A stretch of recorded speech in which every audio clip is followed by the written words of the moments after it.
이 시간에 볼 하나님의 말씀은 빌립보서 2장 5절입니다.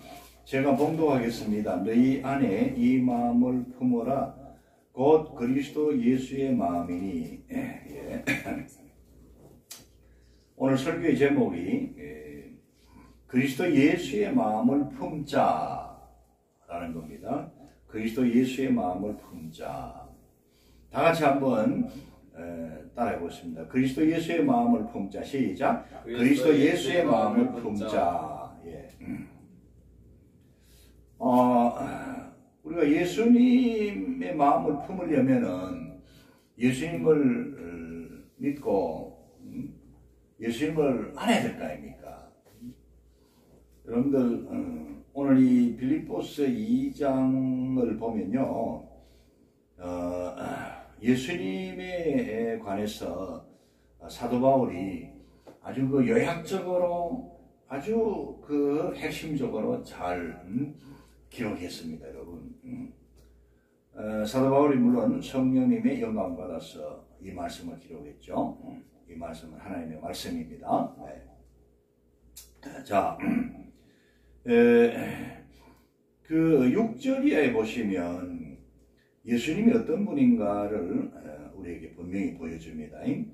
그는 근본 하나님의 본체시나 하나님과 동등됨을 취할 것으로 여기지 아니하시고 오히려 자기를 비워 종의 형체를 가지사 사람들과 같이 되셨고 사람의 모양으로 나타나사 자기를 낮추시고 죽기까지 복종하셨으니 곧 십자가에 죽으심이라. 이러므로 하나님이 그를 지극히 높여 모든 이름 위에 뛰어난 이름을 주사 하늘에 있는 자들과 땅에 있는 자들과 땅 아래에 있는 자들로 모든 무릎을 예수의 이름에 꿇게 하시고 모든 입으로 예수 그리스도를 주라 시인하여 하나님 아버지께 영광을 돌리게 하셨느니라. 아멘. 예수님에 대해서요, 아주 간단하게 아주 중요한 포인트들만 이렇게 잘 잡아서 여기에 기록이 되어 있습니다, 여러분. 자, 예수님은 어떤 분이신가? 그는 근본 하나님의 본체가 됐습니다. 우리가 이제 성삼일체 하나님이라고 말씀하고 있잖아요. 성부, 성자, 성령 삼일체 하나님. 자, 여러분, 그 예수님은요, 하나님의 아들이신 동시에 사람의 몸을 입으셨습니다. 그래서 이 세상에 오셔서 구원을 완성하셨습니다, 여러분. 잘 아시죠? 십자가에 죽기까지 복종하셨다고 그랬습니다. 자, 그렇게 이제 십자가에서 구원을 다 이루시고 부활 성천하셨죠. 9절에 보시면 하나님이 그를 지극히 높여 그랬습니다. 최고로 높이신 거예요.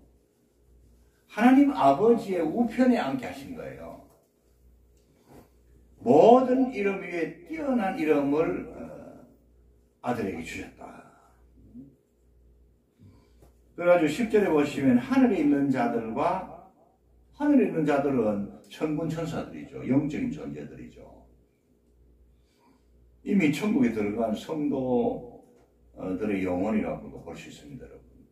하늘에 있는 자들과 땅에 있는 자들과, 이 땅에 있는 자들은 지금 살아있는 사람들 아닙니까? 우리를 포함해가지고 성도들, 또 예수 안 믿는 사람들 다 포함합니다. 그 예수 안 믿는 사람들은 예수님 누군지 모르지만은 나중에 다 알게 돼요. 하나님 앞에 그들이 가게 되면요, 심판을 받게 되는데 다 알게 됩니다.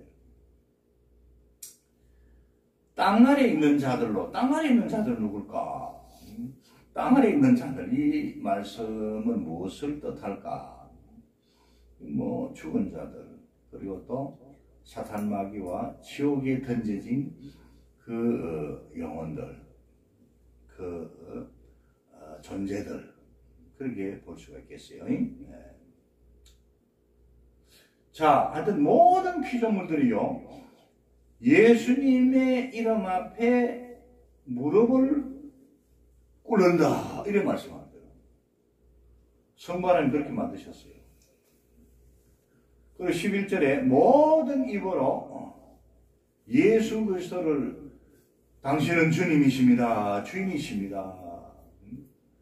당신은 만왕의 왕이십니다. 당신은 하나님 아들이십니다라고 신앙이 된다 그랬어요. 신앙이 만든다 그랬습니다.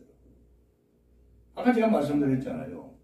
예수 믿지 않는 사람들도요, 지옥에 떨어지면 나중에 어디 됩니까?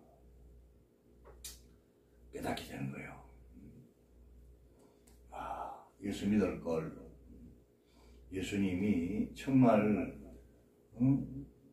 인류의 구원자이셨구나. 그게 이제 다 신앙이 되는 거예요. 자, 여러분, 이런 예수님인데요.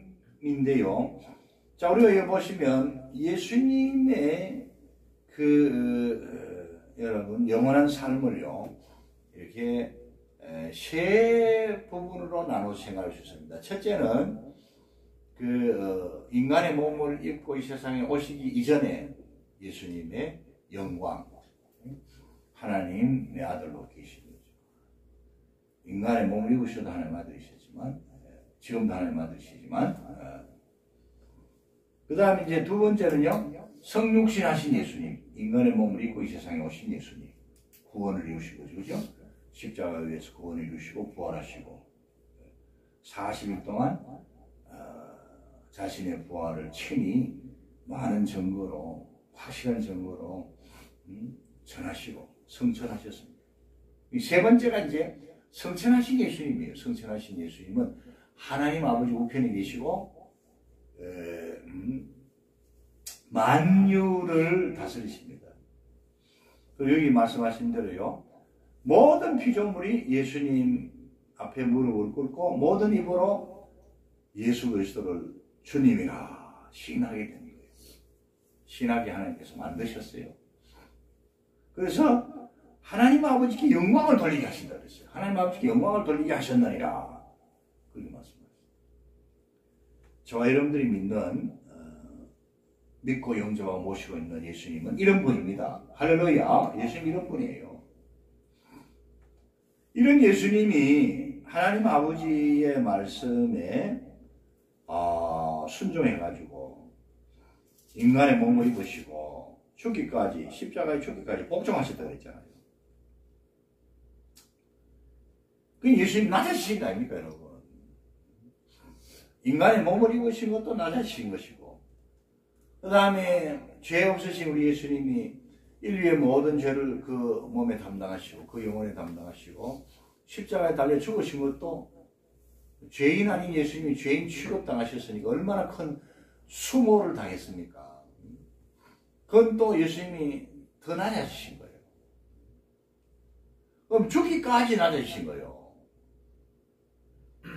자, 그러면 우리가 이걸 알아야 됩니다. 우리 예수님이 이렇게 하나님 아들로서 그 본체가 하나님과 동등하신데 그런 근본 하나님의 본체다 그러시는데 그런 아들이 아버지의 뜻을 따라서 이렇게 자신을 낮추시고 아버지 하나님께 순종하신 것, 복종하신 것을요, 우리는 믿고 배우고 본받아야 됩니다.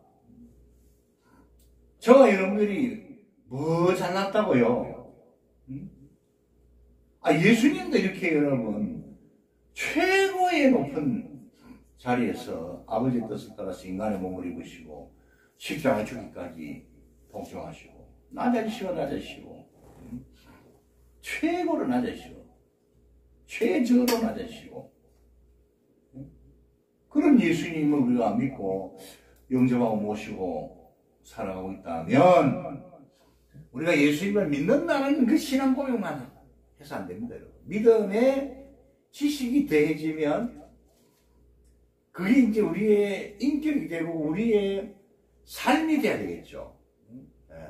우리의 인격이 되고 우리의 삶이 돼야 되겠죠. 예수님을 본받아야 되겠죠. 예수님의 이 겸손하심 아닙니까? 그죠? 자신을 낮추신 것은, 죽기까지 복종하신 것은 겸손입니다. 겸손을, 예수님의 마음을 본받으라. 너희 안에 이 마음을 품어라. 품으라는 것은요, 예? 여러분, 본받는 데 있어서 기본입니다. 여러분. 품어야 예수님의 마음을 품어야 예수님의 마음을 배우고 실천하죠. 내 것으로 만들죠. 그렇죠? 예. 품으라는 말씀이 뜻이 깊어요. 자, 그래서 이걸 여러분 꼭 기억하세요. 내가 뭔데 이렇게 교만해서 되겠나? 내가 뭔데 내 자존심을 자꾸 내세워야 되겠나? 내가 뭔데 내 뜻을 자꾸 고집하게 되겠느냐? 이걸 한번 돌아보시고요. 저와 여러분들이 이 시간에 반성할 수 있는 시간이 되길 바랍니다. 우리 예수님이 하늘 영광을 다 내놓으시고 버리시고 아버지의 뜻을 따라서 이렇게 십자가에 죽기까지 복종하셨는데, 낮으셨는데, 저와 여러분 뭐라고 겸손하지 못하겠습니까? 오늘 이 말씀이에요. 우리에게 주시는 말씀이 그렇잖아요. 빌립보서 2장 2절에 마음을 같이하여 같은 사랑을 가지고 뜻을 합하며 한 마음을 품어, 그렇게 말씀하고 있잖아요. 3절 아무 일에든지 다툼이나 허용을 하지 말고 오직 겸손한 마음으로 각각 자기보다 남을 낫게 여기고, 그런 말씀하고 있잖아요. 겸손이거든, 겸손이요.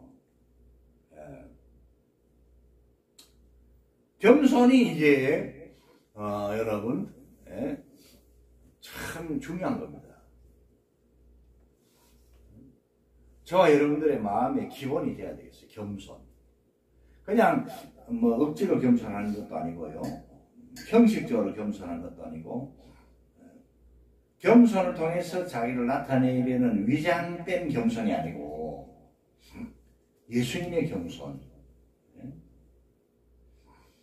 이걸 우리가 본받아야 된다 말이죠. 이 겸손한 마음을 우리가 품을 때에 예수님의 그 겸손한 마음을 배우고 본받고 품고 내 것으로 만들 때에 나를 통해서, 여러분들을 통해서 놀라운 하나님의 역사가 나타납니다, 여러분. 자, 여러분, 우리가 성도 간에 서로 교제할 때도요, 또 가족 간에, 또 회사에서 모든 회사원들과 서로 또 이렇게 협력할 때도요, 겸손한 마음을 가지고 해야 됩니다. 이 겸손한 마음을 가지고 긍휼히 여기고 또 자비함을 가져야 되는 거예요. 겸손한 마음 없이 긍휼을 베푼다, 이거는요, 어떤 의미에서는 자기 자랑이 됩니다, 여러분. 정말 예수님의 그 겸손한 마음을 배우고 품고 본받고, 품고 배우고 본받고 이것으로 만들면 여러분 어떻습니까? 그 겸손의 능력 안에서요, 진정한 긍휼을 베풀 수가 있고 진정한 자비를 베풀 수가 있다, 이 말씀이에요. 겸손할 때 여러분 어떻습니까? 2절에 있는 말씀처럼요, 마음을 같이 할 수 있어요. 부부간의 마음을 같이 할 수 있고, 같은 사랑, 주 안에서 같은 사랑 가질 수 있고, 뜻을 합할 수가 있고, 한 마음을 품을 수가 있고, 그래서 이제 어떻게 합니까? 각자 자기가 맡은 일을 열심히 잘 감당하면서 또 어떻습니까? 다른 사람들의 일도 돌보아 준다, 이 말이에요. 이런 그 겸손한 마음의 역사가요, 부부 사이에도 있어야 되고, 부모와 자식 간에 있어야 되고, 가정 안에 있어야 되고, 교회 안에 있어야 되겠고, 여러분들의 직장 안에 있어야 되겠고, 우리의 삶 속에 있어야 되는 거예요. 우리 사회 가운데 있어야 되는 거예요. 우리나라 가운데 있어야 되는 거예요. 겸손한 마음입니다. 아까 제가 말씀드렸습니다. 외식하는 겸손이 아닙니다. 위장된 겸손이 아닙니다. 억지 겸손이 아닙니다. 네. 진정한 겸손이에요. 진리 안에서 나오는 겸손이에요. 우리 예수님은 진리 그 자체이시잖아요. 예수님 말씀하셨습니다. 내가 곧 길이요 진리요 생명이니 나로 말미암지 않고는 아버지께로 올 자가 없느니라. 예수님이 참 길이시고 참 진리시고 영원한 생명, 영생이시거든요. 주인이시거든요. 자, 여러분 오늘 이걸 꼭 기억하십시다. 저도 기억하시고요. 겸손. 참된 겸손. 진리 안에서의 겸손. 예수님의 겸손을 품자. 배우고 본받고 품자. 알겠어요? 자, 여러분. 그렇게 우리가 서로 살아가면요. 어떻게 됩니까, 여러분? 기쁨이 충만하게 되는 거예요. 하나님께 영광이 올려지게 되는 거예요. 하나님께 영광을 올려드리게 되는 거예요. 다툼으로, 허용으로 하지 않고요. 기쁨으로 신앙생활 할 수 있고, 기쁨으로 가정생활 할 수 있고, 기쁨으로 직장생활 할 수 있고, 기쁨으로 인간관계를 가질 수 있고. 그 여기 말씀하신 게 뭡니까? 기쁨이잖아요, 기쁨. 그 다음에 영광이잖아요. 하나님께 기쁨이 되고, 하나님께 영광을 올려드려야 되고, 우리에게 또 하나님 은혜 주셔서 기쁨이 되고, 우리의 감사가 되고요. 오늘 중요한 말씀은 예수님의 이 진리 안에서의 겸손이다 하는 겁니다. 진리 안에서의 겸손이다. 이 마음을, 이 예수님의 마음을 우리가 기억합시다. 이 마음을 우리가 늘 생각합시다. 이 말씀 붙들고 기도드립시다. 내 마음의 교만과 거짓과 혈기와 분노와 시기 질투와 여러 가지 정욕들이 가득해도 이것들을 다 말씀으로 믿음으로 기도로 성령의 권능으로 물리치고 참 진리 되시는 예수님, 진리 안에서의 겸손, 예수님의 이 겸손을 우리가 본받아 배우고 내 것으로 만들자. 이게 예수님의 마음을 품는 거예요. 그렇게 살아갈 때에 다툼과 허용이 사라지게 되고 그 공동체의 기쁨과 평안이 충만하게 되고 우리 하나님 아버지께 영광을 올려드리게 되고 주님이 기뻐하신다 이 말씀입니다. 이걸 꼭 기억하시기를 부탁드리겠습니다. 감사합니다.